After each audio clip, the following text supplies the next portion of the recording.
Hi lilies! Today, first off, I know I've been MIA. I apologize for that. Sometimes, having a full-time job and then having to create content or record content, it can be very draining, especially after work. So I do apologize for being MIA. But I did want to kind of talk about the transition from summer to fall and winter. LA doesn't have that many seasons. So yeah, but transitioning, what does that mean for your skincare routine? Because depending on the skin that you have, the products that you use in your routine might change a little bit throughout the year. So today I specifically want to talk about dry skin and what changes look like specifically in their skincare routine. So as a dry skin girly myself, I can talk about my experience and what I do. That's a little different, right? I'm gonna go step by step based on the skincare steps: cleanser, toner, exfoliator, serum, essences, all the way to your moisturizer. So let's get started. So when it comes to your cleanser, you always want to make sure that it is gentle on the skin, right? You want to make sure that it doesn't have any harsh chemicals that can further dry out your skin, because she's already a problem. Why do we want our skin more dry and crunchy, right? So that's a big no-no. I personally like to use a Make Prem Safe Me Relief Cleanser.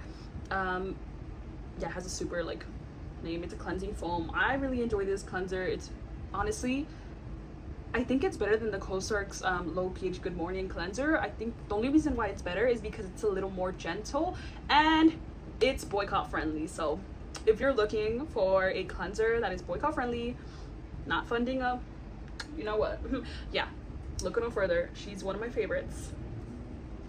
Next, moving on, let's talk about toners. So if you've seen any or a lot of my previous videos, and you know how I feel about toners, probably. If not, just to give you guys a recap.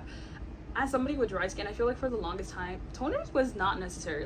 In my opinion, I was toners are not important. Why would I need a toner? I already have essences. I already have serums that. It just doesn't seem like something I should add to my skincare routine. Maybe when I had oily skin, I did feel like a toner was important, or a toner pads or something like that. I was I really enjoyed using toner when I had oily skin, but when I transitioned to dry skin, I just did not feel like there was an importance for it. However, recently there was a change in my opinion. Actually, I tried out the, let me double check to make sure I'm saying it right. I tried out the Pyeongkangyul. Yeah, I think that's how you say it. Oh, if I butchered it, I'm so sorry. So the Pyeongkangyul toner and essence, and let me just say, this right here, when I tell you she eats, when I tell you she ate and left no crumbs, you guys need to believe me, okay? Because this, I already feel my skin was hydrated, right? But was it as hydrated as it can be? No, I did not know that until I started using this. Yeah, I think I just bought it just to try it out because I saw the reviews. Whenever I can, I try to review products to see if I want to incorporate it into our store, right? And so I'm so glad that I tried this product out, because it's been chef's kiss. I love it. I'm actually almost out. I don't know if you can tell that. Oh, there you go. It's somewhere, and even then I'm kind of tilting it, but I would say you can't really see the, okay, yeah, you can't really see it, but it's almost done. I love this. So if you have dry skin, I would suggest incorporating maybe a toner, a very hydrating toner. I really like this one, but it doesn't have to be this one, into your routine, because it can make such a big difference. I feel now my skin is really hydrated. I don't want to say it's at 100% yet, but it's almost at 100% hydration. That's just my personal opinion. And then of course, if you don't have serums and essences, as someone with dry skin, what are you doing? Respectfully, why do we not have these incorporated? And I'm not saying you need as many as I have, and these are just some of them.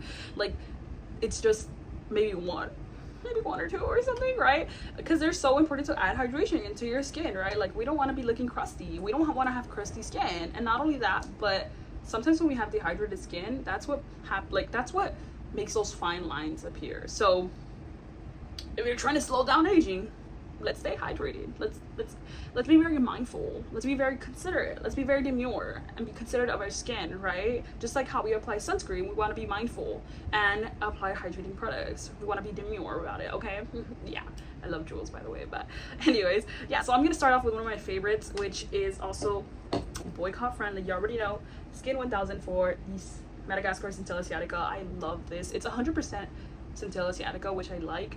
It's I think I've been through multiple bottles of this already. I don't know how many.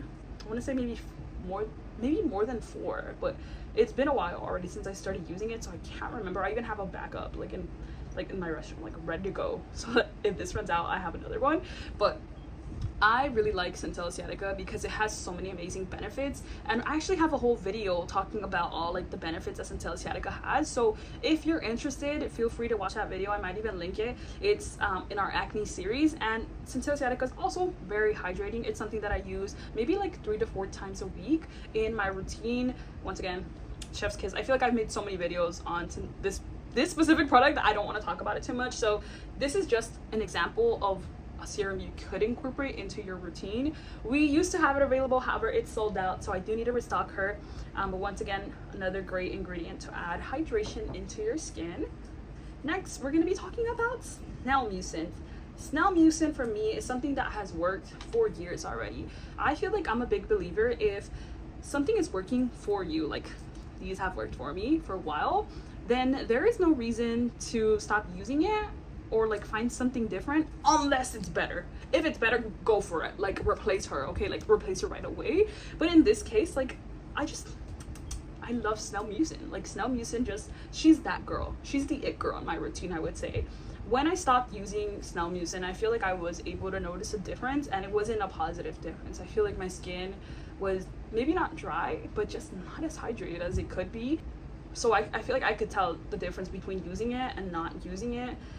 And I do want to kind of give a disclosure when it comes to these specific products. So these are from the brand CosRx, and if you guys do your research, you'll find out that CosRx, or the majority of CosRx shares, from my understanding, are owned by Amore Pacific, which means that I guess they kind of own them in that way.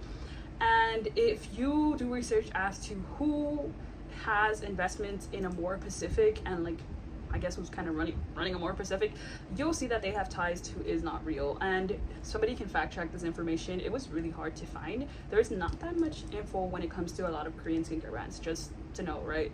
And so when we found out about this, it was really disappointing on a personal level. I've used CosRx for a very long time. I genuinely really love their products. However, we're boycotting a lot of Is Not Real products, and so what we're trying to do as a brand is get rid of our CosRx inventory, and that once we're out of all of our CosRx inventory, like that's it.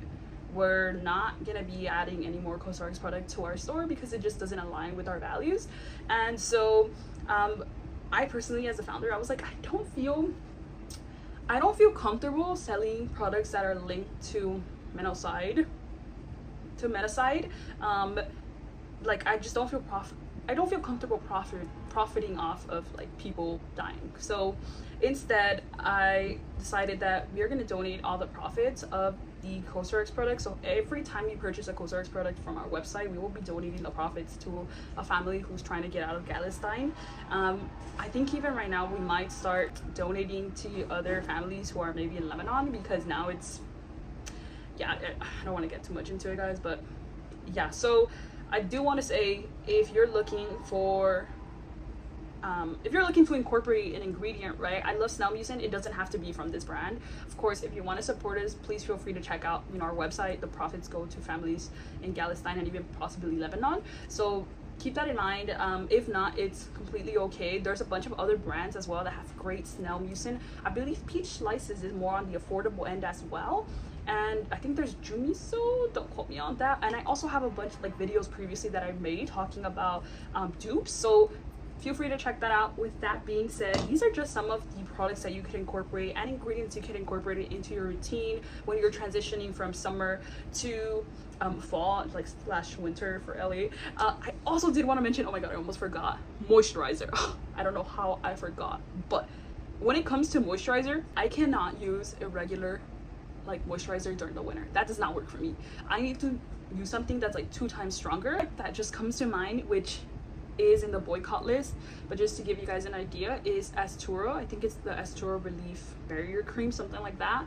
It has a thicker consistency and it's very hydrating. a good alternative to that, and that I like using, I would say almost year round, but during the winter it's an essential, is the Make Prep Safe Me Relief Moisture Cream. It's the same brand as this. I would suggest checking it out. It's more affordable than the Store Relief Moisture Cream. Obviously, you don't have to purchase any of these products. These are literally suggestions for you. I would say do your research into hydrating ingredients. If there's something that you know works for you, stick with it, right? Unless it can be improved, then by all means go and explore that. That being said, I hope you guys enjoyed this video. I think I'm also gonna create these videos for different skin types, such as like oily skin, and talk about that transition as well, just because I think a lot of people assume that you need to use the same skincare routine throughout the whole year, and that's not true. It might vary depending on your skin type and like the season. And so thank you guys so much for watching. If you guys want to support us, please feel free to check out our website, which is www.liliaskin.com, and thank you guys.